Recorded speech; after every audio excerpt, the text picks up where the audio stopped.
record the meeting. Perfect. All right. So I'm going to start the screening just by giving a bit of a rundown of the film. So this film, it explores artists and human crafted, handcrafted art in, the age of AI. So I speak with a lot of different types of artists. I specifically sought out to talk to many different types of artists. I tried to talk to digital artists too, but unfortunately, there wasn't enough time to put their input into the film. But we spoke to some poets, and then we spoke to a painter, and then there was another mixed media painter that I spoke to, and then a pottery artist. And my whole goal was just to do my best to listen, to kind of see how people felt about this, and just to document what people had to say and kind of just hear their thoughts. This is for a journalism class, so I just wanted to really give people like an unfiltered mic to just say what they had to say about this topic. So that was really my thought going in. Wasn't pro or anti AI. It was just, how do artists feel about this? So that was hopefully what the film covers. I hope it doesn't, I hope it's just something where you can get, some of these artists and kind of hear their thoughts on it. And some of them that I talked to, I didn't, it was a short 10-minute film, so I couldn't capture all their thoughts, but some of them were very anti-AI, some of them were cautiously optimistic, and some of them were kind of somewhere in the middle. And I think the film kind of documents that. And yeah, I think this film is really just to foster debate. So I'm going to try to share my screen, and then I am going to play the film. Great. Let's see.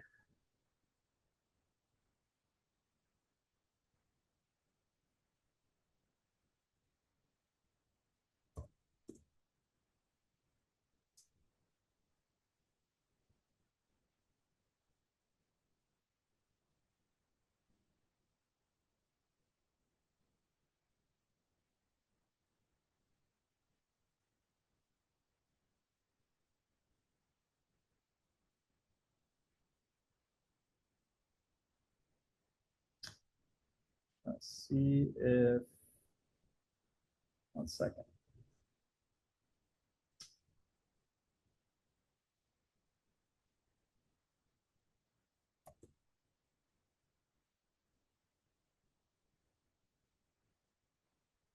Sorry.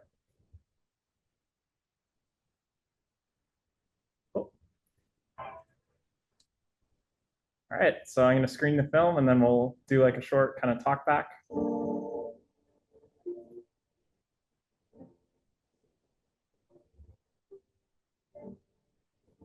The point of technology was... Can everyone see this too?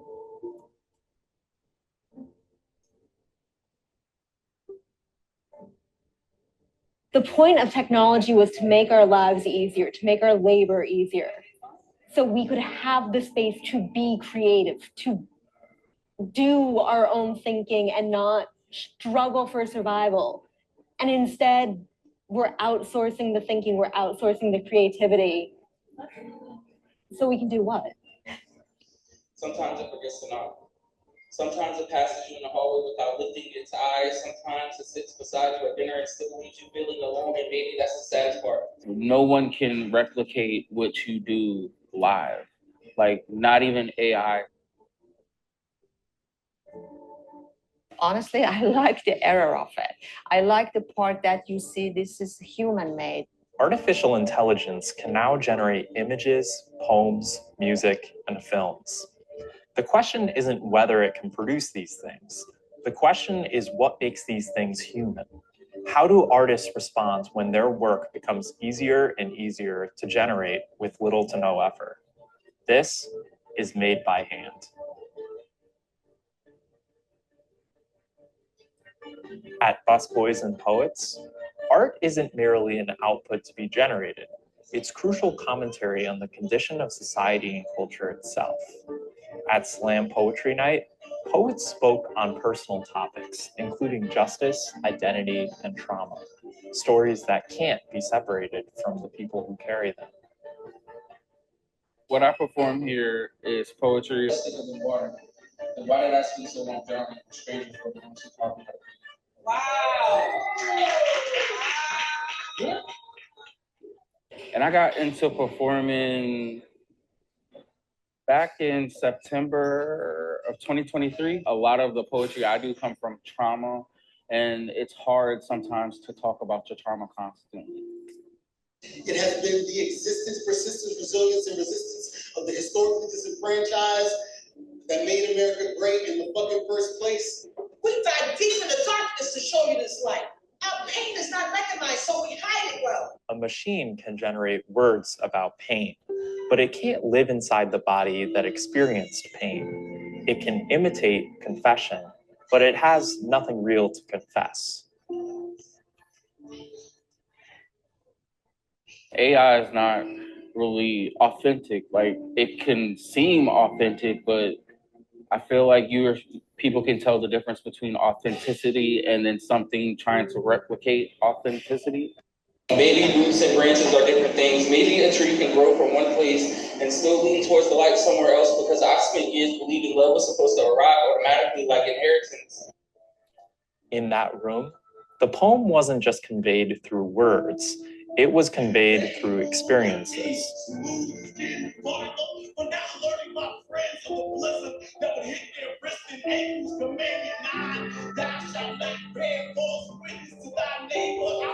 People coming and actually sharing their work, hearing live performance, and really getting to connect with like the artist on stage and what they're performing.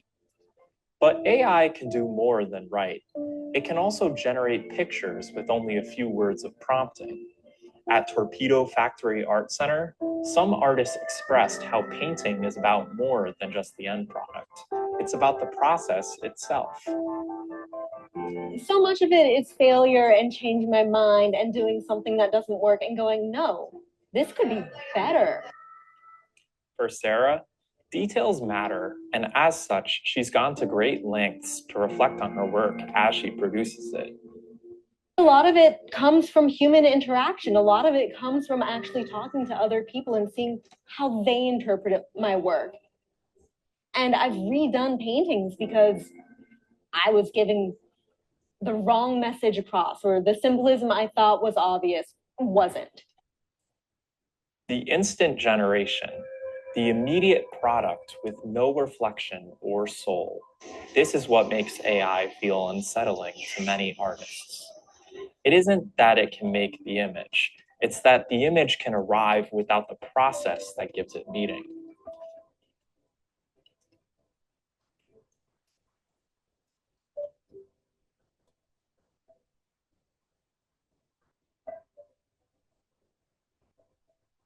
I was like, oh, so what is the point of me? And what's the point of any of us? Fuck it, there's nothing else I can do, so I'm just gonna keep doing this. For Sarah, the purpose behind painting extends beyond the instant gratification of completing a product. I do love just the physicality of it. I love the smell of oil paint. I love the texture of oil paint. I love doing something with my hands. And I love the fact that when I'm done, I've made something that like people will look at it and cry, or sometimes they get really angry, or, you know, I've connected to them on some level, and some people have just said, thank you. That emotion is conveyed through passion, not through lines of computer code.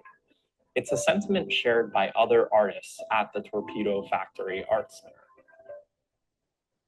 I inspired by Webb and Hubble images and try to interpret that not scientific, mostly artistically. For Saya, her work starts with images of stars, galaxies, and cosmos. But in her eyes, her work isn't a regeneration based on existing outputs. It's a reinterpretation defined by her own worldview.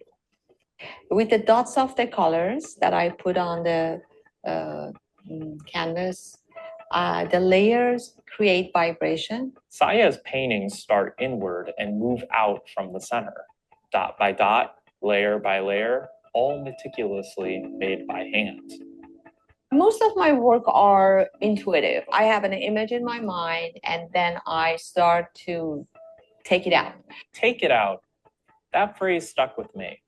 It suggested that Saya's work came from her imagination, not from a prompt. When we come to some sort of art that is handmade, the quality, the feel, the error, honestly, I like the error of it. A poem can wait on the page. A painting can change layer by layer, but clay pushes back. It wobbles, collapses, and records every hesitation of the hand. It's an art that has yet to be imitated by a machine.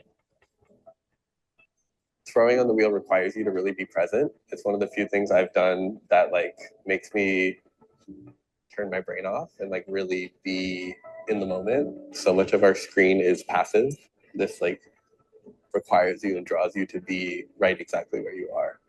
Coming here and coming to throw pots is a lot more about making time to spend time with the clay rather than it is about getting pots out at the end. Pottery is this process with a bunch of steps, and at every step, everything can go catastrophically wrong. So it teaches you kind of a detachment from the product and an attachment to the process.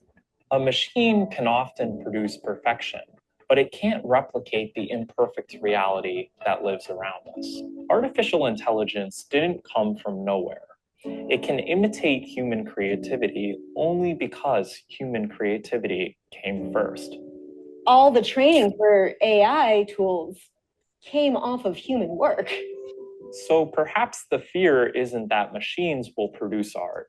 Perhaps the fear is that we will lose our ability to create it ourselves. My whole point is still the human mind, and the final touch is by human, by hand. And I hope that it improves that. Technology has always changed art. The question isn't whether artists will use these new tools. The question is whether our humanity remains important within the process. I like the part that you see this is human made.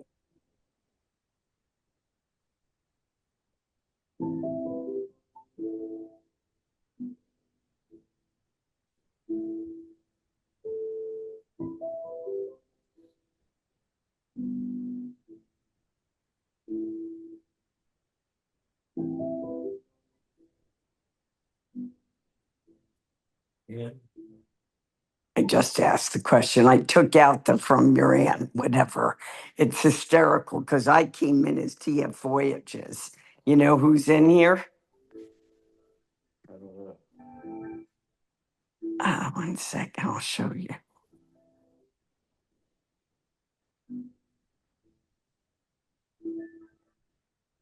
His grandmother? Yeah, like all of them. His aunt, his sisters, his father. Okay. Awesome. All right. So thank you, everyone. So we'll dive right into the Q&A now. I think, yeah, I stopped. Am I still sharing my screen? Or I don't think I am. Yeah. Sheila Cleary, Aiden, his cousin, Kate, his sister. Okay. All right. So, okay. So our first question is from my aunt Jackie. So she asks, so feel free to, if you have a question. Mac. Hello?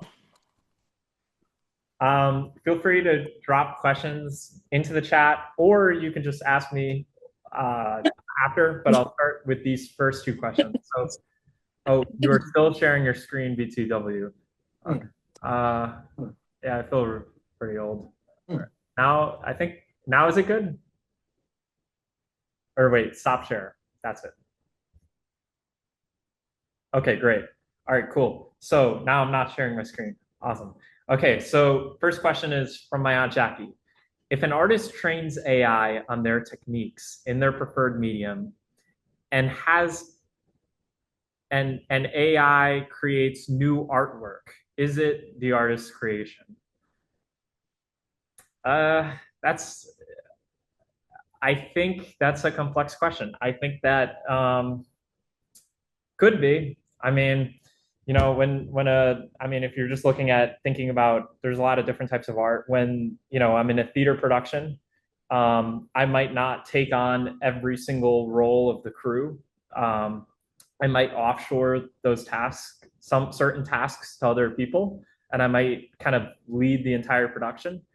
Um, so yeah, I think AI can be a tool within certain contexts to help artists bring their vision to life. You know, if you're a really good writer, but you know, you don't have other skills in your arsenal. You know, you're not a costume designer. Suddenly, if you're doing a film like with real people, you can replace their costumes with using artificial intelligence. I think there's ways to use it.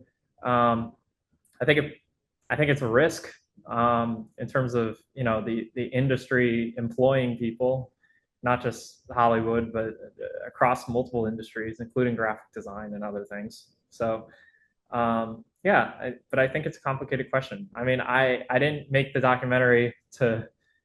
I hope, you know, I didn't make it to try to just like say my own thoughts. I really wanted to get this group of artists together, and really when I talked to them, I was like, how do you feel about this? You know, and I pushed them a little bit. I said, you know, how about this? How about that? You know, because I really wanted to just sort of stretch it like an elastic band, and really hear all of their thoughts and opinions on AI, on art, and why they produce art, and what they hope the future of art looks like. So my friend Sam says, if I may say something about that question, when you use AI to assist you in doing something better or faster than you otherwise could on your own, that is still your work because it is your thoughts that led to that prompt being asked. And you know that you could in theory, do what the AI does yourself, but it would take longer. So I think your question is tangent to using AI as an assistant rather than training an entire model on your techniques. So I think that both uses are your own creation. Yeah, I mean, I understand that. Aiden says, what was your process in choosing the music that you chose for the video? What feelings did you want the music to instill in the people who watched it? Inspired, curious. I chose reflective music. So I did, you know, obviously there's AI music now that you can use to basically you know, you can block it off by time marks in terms of what you want the music to do. I didn't want to do that. I mean, that would have been hypocritical to do that on this film. So I found there's a copyright-free music channel. So there's this guy on YouTube. He's called Infraction Music, and he produces copyright-free music for musical artists. And he's an independent creator. So I used one of the songs in his library. So the songs were all human produced. All 5 were by him. And I sort of, I wanted the whole film to have a very reflective feeling. And I hope it kind of inspired people to be curious and consider another perspective.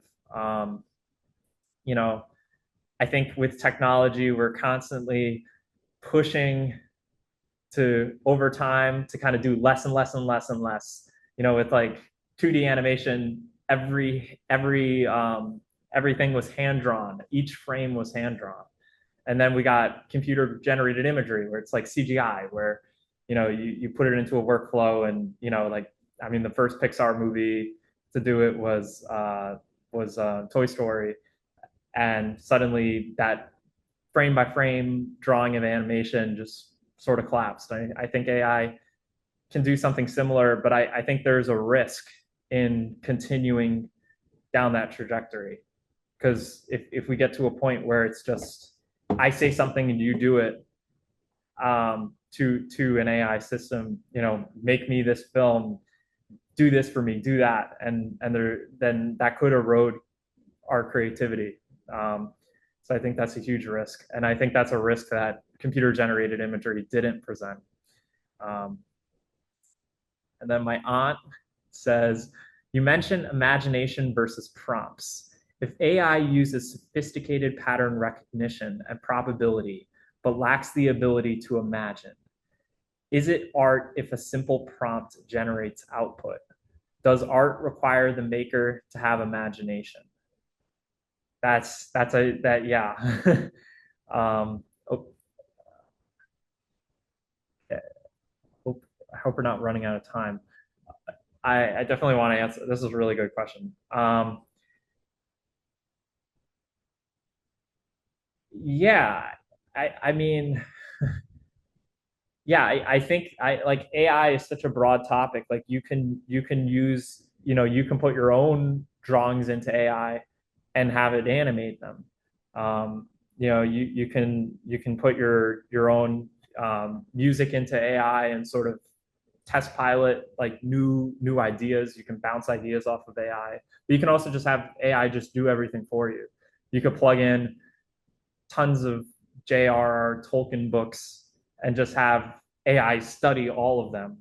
And you could use elaborate AI systems to write a brand new Tolkien book. And that is like pretty dystopian. So I think it's like any technology. If you take a technology and you you use it like any technology can be used in good and bad ways, and I think AI is similar. I think it can open the door for people who don't have like traditional resources, traditional access to Hollywood pipelines. It can kind of open the door for them to, if they're an animator, again, they don't need a team of animators. They can use AI and put their own animations into it and have it move their characters around the screen, and that's kind of cool to think about. But yeah, I mean, it can also just be used to rip off other people's work. I mean, so yeah, I mean, yeah, it's a complicated issue. Are there new art forms post AI or with AI that artists have the opportunity to explore? Ones that we don't know about and can't even fathom yet. Yeah, I mean, like I said earlier, like if someone's like a traditionally like a film director, if they're making a film, they're going to rely on tons of other creatives in the room to help them, hone their vision. So AI can be used in that way.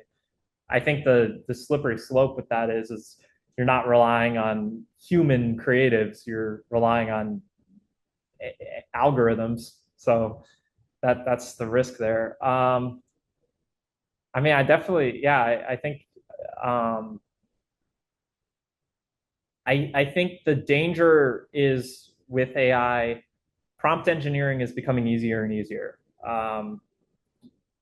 You can literally train an AI agent to be the perfect prompt engineer, and then just give it just tell it, I want you to do this and that and this and that. I want you to have this character wear a purple suit and wave his hands in the air and run after another character down a city road.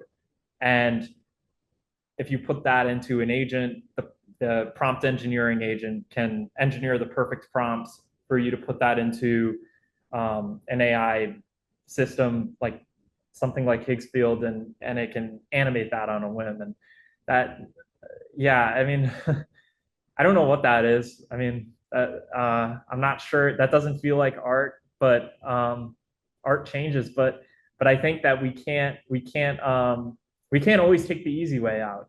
Technology has a tendency to make things easier, but a life worth living isn't always easy. I mean, technology nowadays, you could sit at home and watch TV and scroll your phone and never go out and never talk to people and like sit in the cafeteria scrolling on your phone. You could do that. Technology has a tendency to make things easier. You could order Uber Eats to your house and never leave your house for food. I mean, you could do that, but just because something's easy doesn't mean it's the right way out. So we're gonna have to, as a culture, we're really gonna have to reckon with this technology, because sometimes I think in America, sometimes we do, like we do sometimes take the easy way out, and I think we're gonna have to grapple with that with AI. Did you feel that people who specialize in different forms of art, poets versus painters, for example, showed differences in their perspectives of AI? And did they show differences? And if they did show differences, what were they? This is an interesting question. So the artist who did the work inspired by the Hubble telescope, she was cautiously optimistic about it. And she does a lot of graphic design and digital art, and she had some interesting perspective, like a much more cautiously optimistic perspective. Sarah, who is the painter in the film, you know, she was quite concerned. She was definitely one of the more super you know, put caution into the air voices for the film.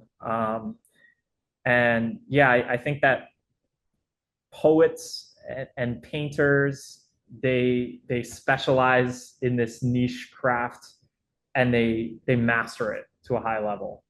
So I think if you're looking at like Say, or especially Sarah, who's done painting her whole life, I think it's a scary thing. I think that AI, a lot of people who are generalists may like it more than people who specialize in a certain track. So I think that from what I saw, yeah. And it was interesting because the guy who was in the pottery studio, I think he leaned more negative on it. I don't want to put words in his mouth, but it's like some of the other clips I didn't show in the film because I didn't have time. He seemed to be much more on the negative side. But overall, most of the artistic community seemed very concerned about it. Yeah, so that was the overall takeaway I saw.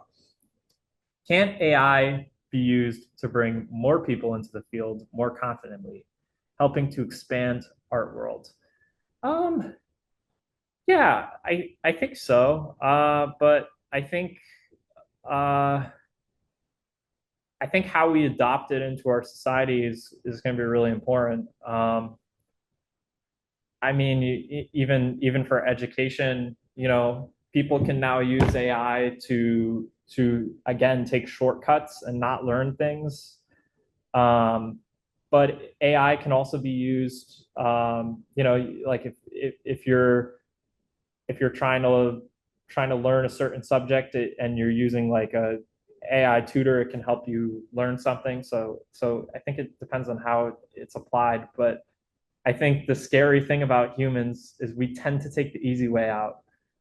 We take the path of least resistance, and I think we're going to have to reckon with that within ourselves. I mean, I certainly, you know, it's easy. I love to write. I love to write, and you know, I mean, I wrote my book about Togo, and that was all me. I wrote the whole thing. I didn't, you know, I didn't generate words. I literally wrote them to the page. But now that there's this technology out there that can just do that, it does, you know, it makes you kind of like wonder, is what I'm doing worthwhile? And we're gonna have to reckon with that. But I think it is. I think that they had the match between the greatest chess player and a computer and a supercomputer, and the supercomputer beat the world's best chess player. And today, take any chess player in the world that's a human, put them up against AI, and they'll lose every single time. But humans still play chess, and they're still passionate about it, and they still do it. Because again, like there's something about the process of writing that's for me. I mean, I love writing, but for me, just writing and putting my words down on the page, there's something I love about it. It's the process. It's not just putting content out. I mean, that's not really fun, but the process of telling a story can be really, really fun. And I think that the concerning thing I have is how will this affect most people in our society, and that that are growing up with the technology, and that is worrisome. I do get worried about that. It was brought up in the program that passion and imagination is a personal response, and I don't.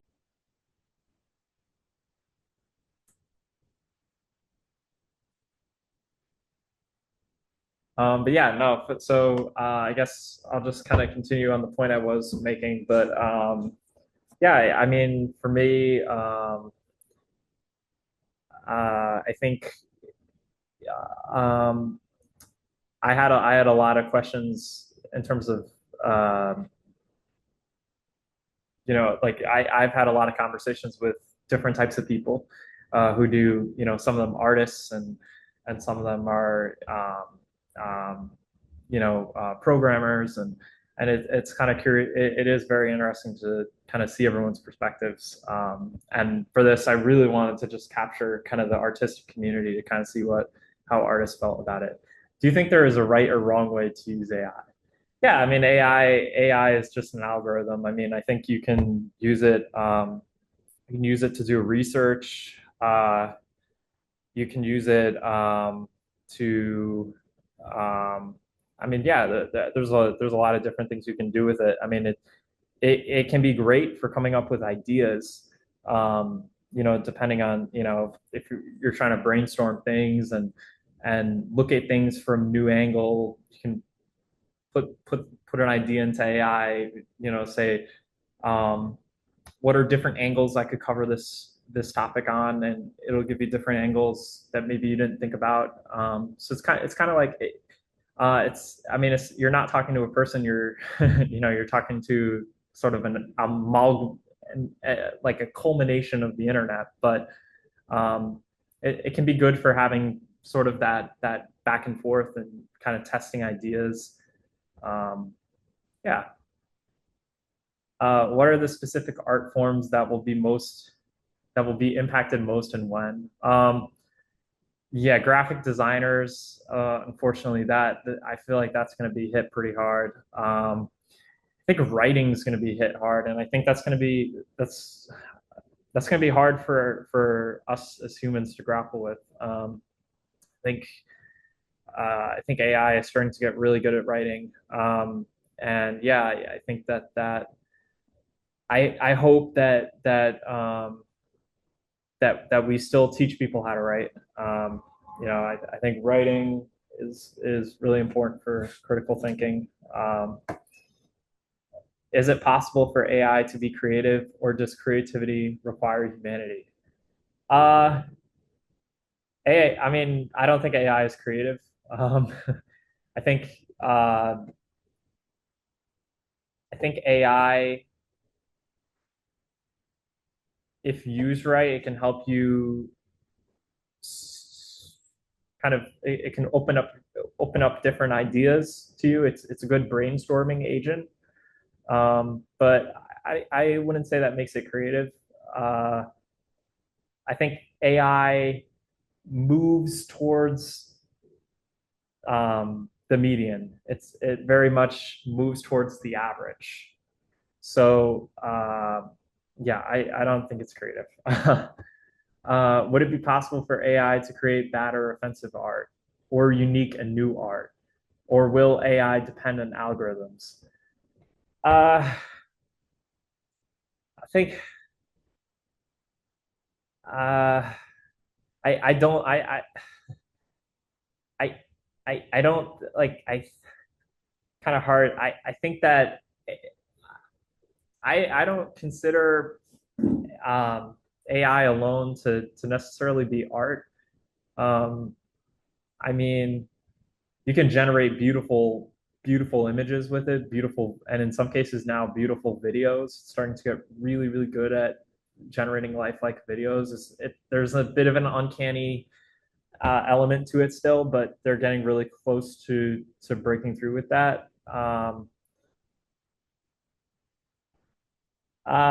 Will AI depend, or will AI always depend on algorithms?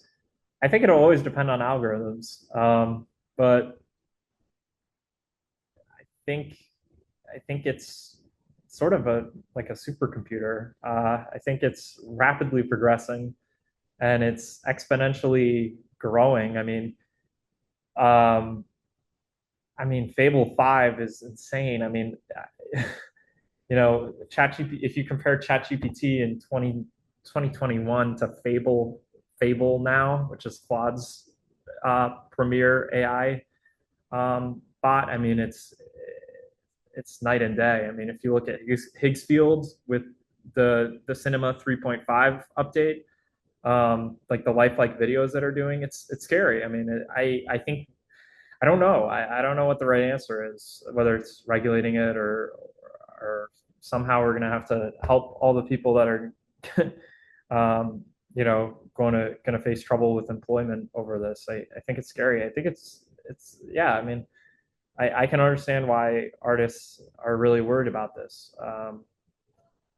But I think there's something beautiful about just knowing that a human took their time to really make something. Nobody like I don't want to watch, personally speaking, when I watch a movie and I know that there are actors that memorized their lines, that took the time to learn their lines, and they rehearsed and they practiced their scenes and they thought about different ways about going about this, and they tried different things on stage and in rehearsal, and some things worked and some things didn't. There's something beautiful about that, just knowing that someone put in effort. Like I don't really feel, if I watch even if I'm watching like a short film and I'm like, whoa, the visuals are starting to really look good, like AI is getting really good at this filmmaking thing with Higgsfield 3.5. There's something about, like, I can't watch it for more than 10 minutes because the effort, I know that someone was prompting it and it probably took them a lot of prompting, but the characters on screen, that's just, there's something very synthetic about it. I would much rather, when I'm watching a production and I know that there were human actors who took the time to learn their lines, and I think there's something beautiful about that effort. It's like there are artists were talking about the process, but also just the effort that goes into something. I think for me that makes something much. I would feel much more inclined to watch something if I felt like a lot of effort went into it. Can humanity or passion or imagination be taught to AI? I think we're getting close. I know it sounds crazy. I think it's getting pretty good. But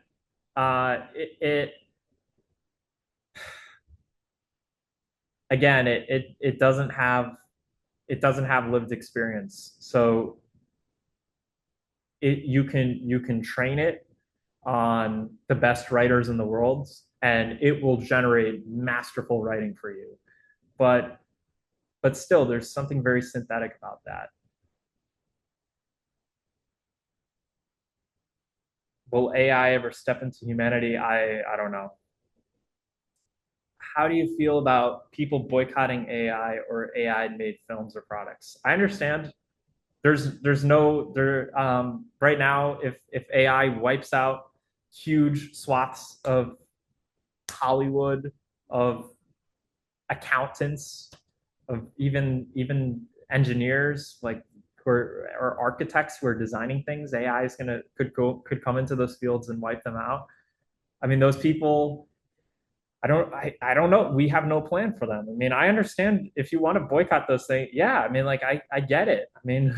Where are all those people that get laid off? Where are they going to go? If the visual effects artists working on these movies, if it was one sector that was being impacted, it might be different. But this is everything. This is, we're talking about entry level legal jobs that are being wiped off the map. We're talking about accounting is becoming a thing of the past. Like data analytics is, a lot of those entry level jobs are going to be closing. A lot of research jobs are going to be closing because of AI. I get it. I think supporting things that are made by teams of creative humans, I think is important right now.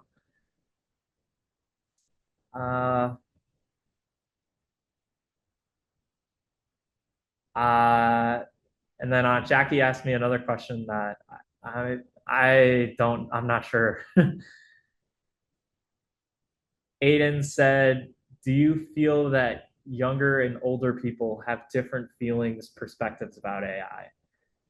Yeah, I think young people, most of the young people I talk to don't like it at all.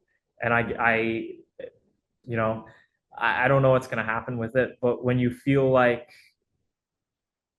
usually there's sort of a ladder that you can find. You can go to college and then get a good job, and you can still do that right now, but there's this looming possibility that ladder will suddenly be pushed over. So yeah, I think a lot of young people are really against it, but I think there's probably some young people that support it too. But I think, yeah, I think the younger generations are. If you could take it back or keep AI in this world, which would you choose and why? I don't really know. I don't know. It's hard to say. Right now, in this moment, I we might be better off without it. Uh, we might be better off without it. I think that we'll have to wait and see. I mean, it depends if it solves some holy cow problems. Who knows? But if we can regulate it, use it in certain industries and not use it in others, then maybe. Um, but yeah, I mean, like creativity, like beyond just the economic impacts of AI, creativity and art, like that's like those are the underpinnings of like every single culture all around the world. And um, if we're disincentivizing that creativity, I mean, that's that could be a dark path. Will AI replace electricians, plumbers, carpenters? Are they artists? Yeah, in a sense. Uh, yeah, I mean, definitely carpenters. Yeah, like woodworking. Yeah, I don't know. I mean, like, yeah, I mean, robotics and AI. I don't know what that looks like, but maybe it doesn't. I don't know. I'm not really sure. I don't know if it'll replace lawyers. I mean, it's possible that there's a way to that everything works out. I mean, yeah, it's hard to say. I think everything's up in the air. But yeah, okay, all right. That was a fun conversation. Thank you, everyone. I appreciate it. Very complex subject, but yeah, I think it's the whole point of this film was to start a conversation. And I don't want to. I think it's very important that we listen to kind of like I when I came into this, I just wanted to listen to everybody and kind of every single person I interviewed. I just wanted to hear their unfiltered thoughts on this, because I think that I think this is a huge issue. It's a huge thing that's going to change a lot in the world. And yeah, I think that everybody should get a say in what happens. So, all right, thank you, everyone. I will call it quits. Thank you. Oh, thank you too, Sheila. Yeah, it was a fun film to make. Yeah, I was racing against the clock to finish editing it last night, and there was a lot of content to go through. I was really trying to filter through stuff and choose I took all the interviews and put them into transcripts, and I was reading through the transcripts thinking, oh, this part I'll cut, this part I'll keep. So yeah, um, it was a lot to cut out. I had to cut out a lot of stuff that I wanted to keep in there, but I really liked the pottery artist too. He was a really smart guy, and I wish I used him more in the film. I just yeah, I wanted to give every single type of artist equal amount of time in the film. So because I think this is AI is something that's going to impact poets, it's going to impact painters, it doesn't impact pottery necessarily right now, but 3D printing, you know, it's changing things. But I think at the end of the day, I think that there's something when you know that a lot of effort went into something, into making something, there is something beautiful and valuable about that. So yeah. Perfect. All right. Thanks, everyone.